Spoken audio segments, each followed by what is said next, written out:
welcome. This is another video in my NIV Bible reading series. In this video, I will be reading through Numbers 6, and NIV stands for New International Version. I am not choosing this translation because it is the best, or it is because I think it is the best, or anything like that, or a particular preference, or anything like that. This is just the version I started reading. I started reading first this year.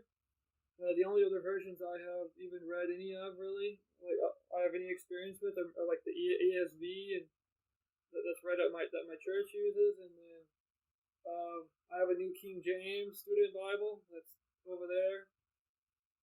But this translation was the first one I got. My grandma sent me it, and yeah.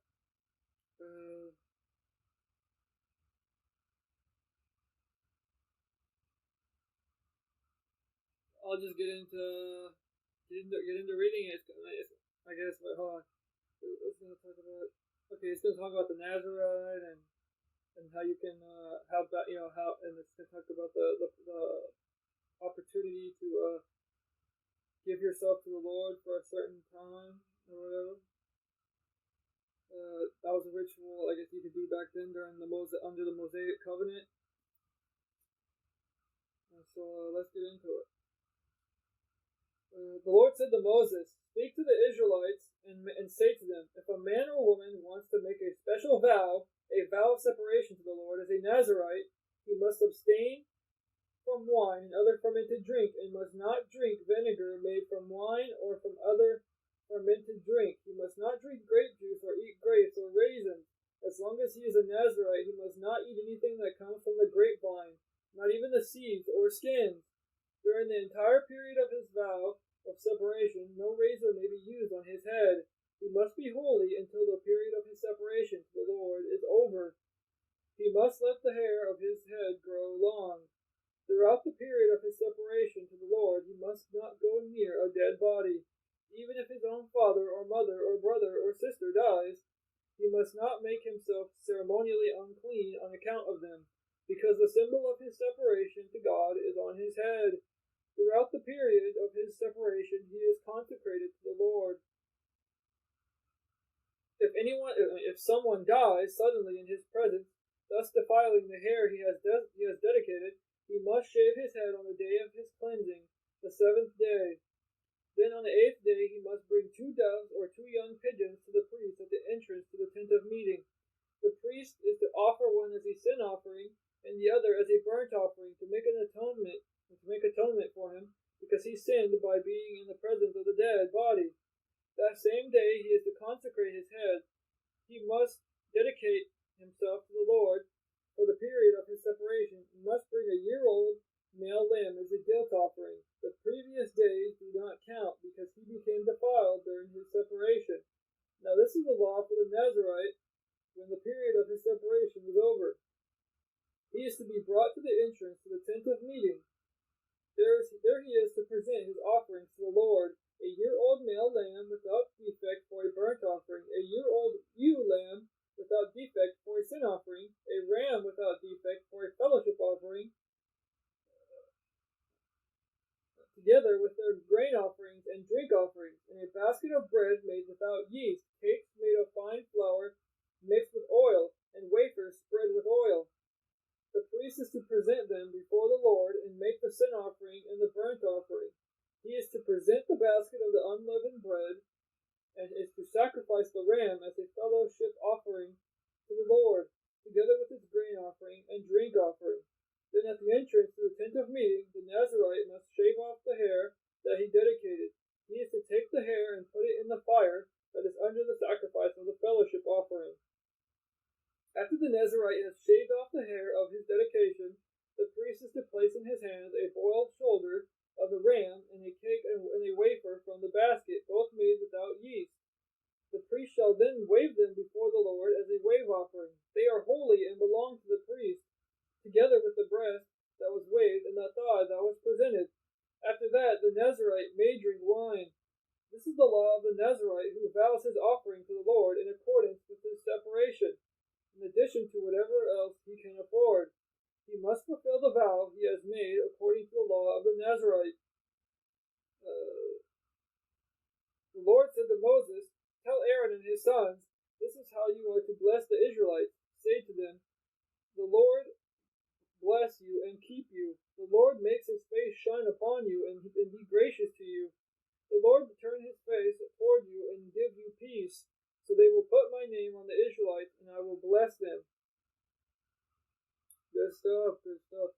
And there's a note here. I usually I don't read the annotations from my student Bible or whatever that I'm reading from, but there is it says something like Samson and John the Baptist are two of the most famous Nazarites in the Bible. The Apostle Paul took a Nazarite vow in Jerusalem to demonstrate his conformity to Jewish law. I didn't even remember that. But, and I've read Acts before. And I remember Samson. I think I just read about him. John, not John. I think I read it in. What am I on? I think Samson is in the judge. We hear about Samson in Judges, I think. And Samson did some if I remember correctly, Samson did some interesting things. To say the least, if I remember correctly, I might be remembering wrong. There are a lot of names in Judges. John the Baptist as well. I didn't know that he was a Nazarite. That's interesting.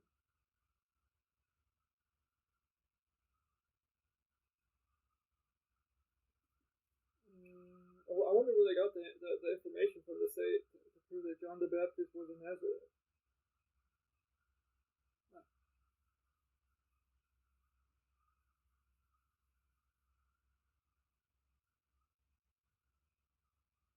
But anyway, yeah, that's the end of that.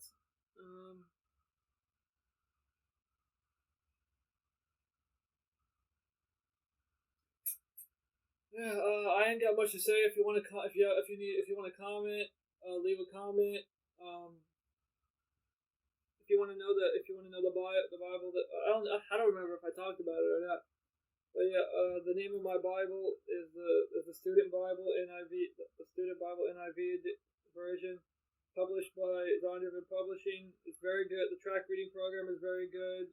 The track reading program is essential for me starting to read the Bible in the first place.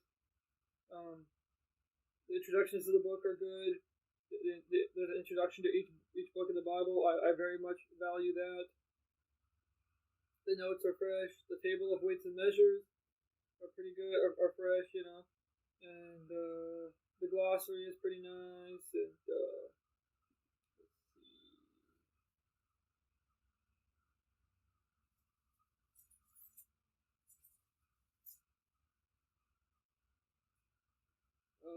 there's like a little timeline that's in there, outline of Old Testament history. So it talks about like Adam and Eve go first, and then Abraham, Isaac, Jacob, Joseph around like 200 to 2000 BC, somewhere around there. And then Moses came around 1500. And then Moses, and then Joshua, and then the Judges. Yeah, because I was kind of confused about that. It's hard for me in my head to keep it clear, to know figure out who came first, and remember who came first, who came last. And that's the chronological timeline. So it's nice that they have this in there. It was like Moses, Joshua, Judges, Samuel, Saul, David, Solomon.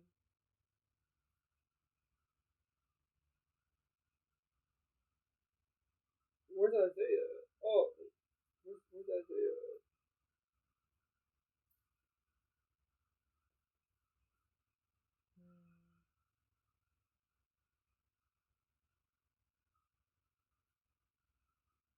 That's interesting. Why did they have Isaiah? Adam and Eve, Abraham, Isaac, Jacob, Joseph, Moses, Joshua, Judges, Samuel, Saul, David, Solomon.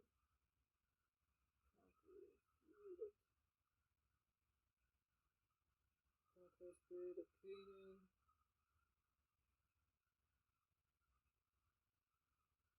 Period of Judges. time after that, Judah and Israel.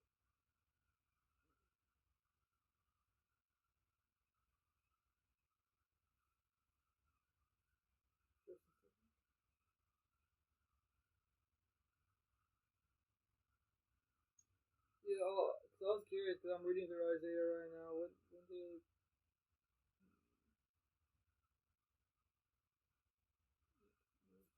Samuel saw David Solomon?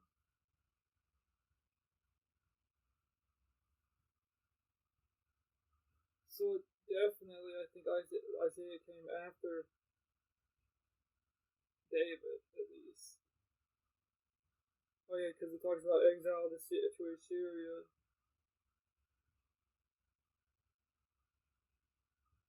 First and Second Kings, Second Chronicles, and Most Prophets. So I think, yeah. So Solomon, Isaiah came there after David, because David was during David, it was still Israel as a whole, and then Isaiah came when he was in. I think it's like he was in Judah, and he was predicting Assyria and Babylon and stuff like that. Alright, anyway, yeah, that was kind of, I was rambling on there because I was trying to, the gears in my head are turning. Yeah.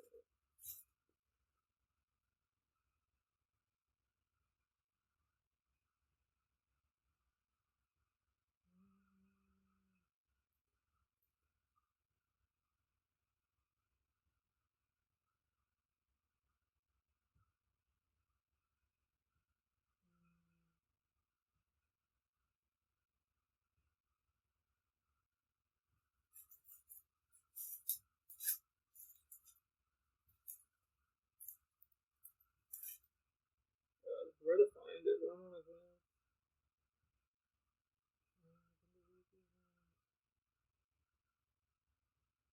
Anyway, yeah, alright. Got lost in thought real quick for a second. Yeah, anyway, if you leave a comment, want to talk about something, I'll try and get back to you.